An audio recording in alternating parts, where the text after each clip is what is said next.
Nih, mau yang wanita dulu kah, mau yang pria dulu, setelah itu kita pisah lagi, mau yang basic dulu kah, apa mau yang casual dulu. Dan setelah display masuk display per kategorinya, masing-masing itemnya paling displaynya biasanya mainin warna. Warna dasarnya sih biasanya ngikutin warna pelangi, magic rubidium, atau mainin warna. Kalau misalkan contoh warnanya sama, hitam ketemu hitam, kita ambil warna yang cerah ke warna gelap. Biar memisahkan antara warna yang gelap. Ya, intinya sih kita bikin ada degradasi warna supaya lebih menarik aja.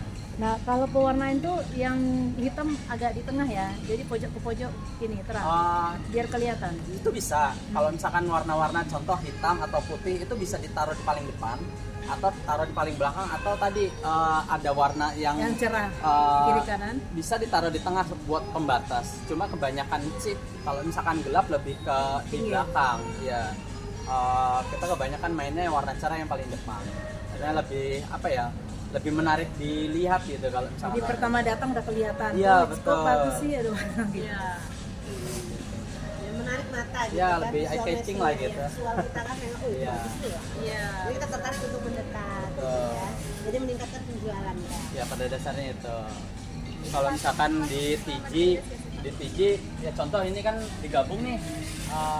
Mungkin sebenarnya yang di display apa yang ditonjolkan adalah satu item, contoh apa namanya bajunya. Cuma untuk apa namanya istilahnya crossing sales gitu kan, supaya customer juga bisa naikin apa namanya apa ya istilahnya, kalau saya bilang value-nya atau average basketnya kita tambahin item lain yang mungkin masih masih matching. Contoh orang beli baju bisa jadi orang itu beli celana atau beli sendalnya atau sepatunya.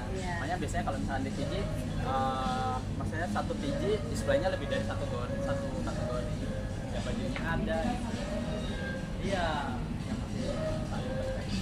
masih ya betul, patung ini kategorinya visual merchandise ya, untuk animasi, untuk ya intinya sih lebih Manekin ya? Manekin itu ininya bu, alat peraganya, betul, patungnya.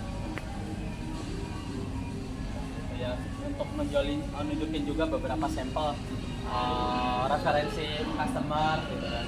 Contoh, ini baju ini cocoknya dengan apa, atau mungkin aksesorisnya dan cocoknya dipakainya aksesoris apa.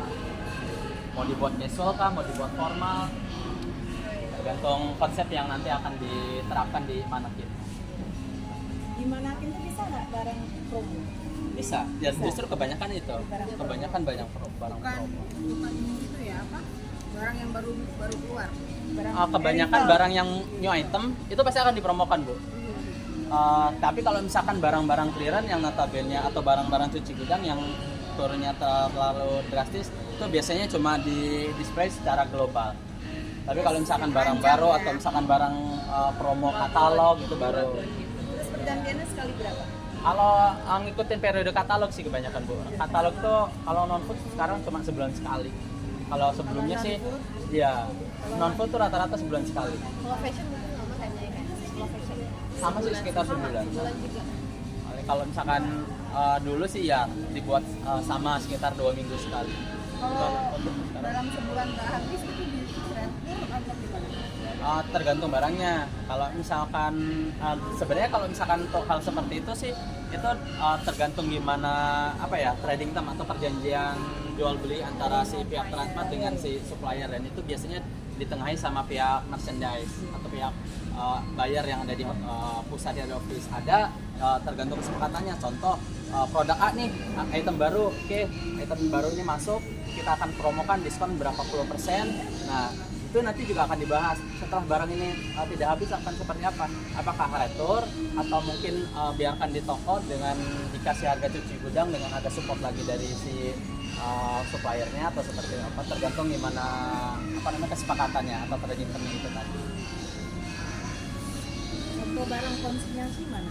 Nah, kalau barang konsinyasi itu barang yang dititipkan oleh si pihak supplier dengan pihak Transmart, apa namanya, dengan ya tadi ketentuan atau trading term tertentu. Contoh, ini item konsinyasi nih, Transmart cuma tinggal ngambil apa namanya marginnya. Biasanya sih non-food antara sekitar 30% sampai 35% kalau untuk konsinyasi. Tapi biasanya barang putus itu atau barang yang kita beli cash itu marginnya memang lebih besar. Karena kan mungkin berkaitan dengan resiko juga. Kan kalau konsinyasi toko nggak punya resiko ya barang ini mandek atau barang ini rusak gitu. Semua sebenarnya resikonya jatuhnya kalau konsinyasi itu ada di pihak supplier. Kita pihak toko cuma bantu jual, cuma bantu display gitu kan. Nah itu Tidak berapa persen biasanya? rata-rata sekitar 30-35% kalau konsinyasi. Iya. Tapi terlepas itu sebenarnya kita tuh ada istilahnya front margin dengan back margin. Kalau front margin itu adalah keuntungan yang kita dapat dari menjual produk ini secara langsung. Barang putus lah ya. Baik itu barang putus atau barang konsinyasi. Ya tadi contoh front marginnya 30% dari satu produk. Nah, di luar itu ada juga back margin yang disubsidi dari si pihak supplier tergantung gimana kesepakatannya. Contoh, si supplier, Pak, Bu, saya akan kasih fee atau back margin sebesar 5% jika produk ini habis sebanyak 10 unit atau 20 unit. Dalam jangka waktu tertentu. Iya, dan itu terjelas dalam periode tertentu. Itu ya ibaratnya additional margin lah. Iya. Biar mengejar target penjualan. Betul. Teman-teman ada pertanyaan? Ada lagi mungkin? Atau mungkin kurang jelas? Udah jelas saya jelas. Kira-kira ada apa lagi yang Bapak mau jelaskan kita yang perlu tahu gitu? Itu mau minta tanda tangan. Iya, masalahnya. Yang perlu kami tahu apa di sini itu sebagai pramuniaga? Sebagai pramuniaga, kalau saya sendiri misalkan ada tim saya baru nih sebagai pramuniaga. Nah. Yang pertama kita akan kasih tahu produk yang mereka jual ini apa. Si konsultannya harus benar-benar paham tentang produknya. Jika dia seorang pramuniaga baru ya Bu, dia harus tahu betul produk yang akan dia jual, itu yang pertama. Baik itu dari baik itu dari spesifikasi, harga, ya pilihan produk, Manfaatnya juga termasuk. ya jelas. Terus kira-kira Promosi lah intinya. Si promotor juga atau si konsultan baru ini dia harus tahu nih kenapa sih atau bagaimana supaya dia bisa meyakinkan si pelanggan supaya pasti kan customer nanya ini sama itu bedanya apa, kelebihannya di mana. Jadi dia menguasai lah Ya, produk yang menguasai dia- produk knowledge-nya.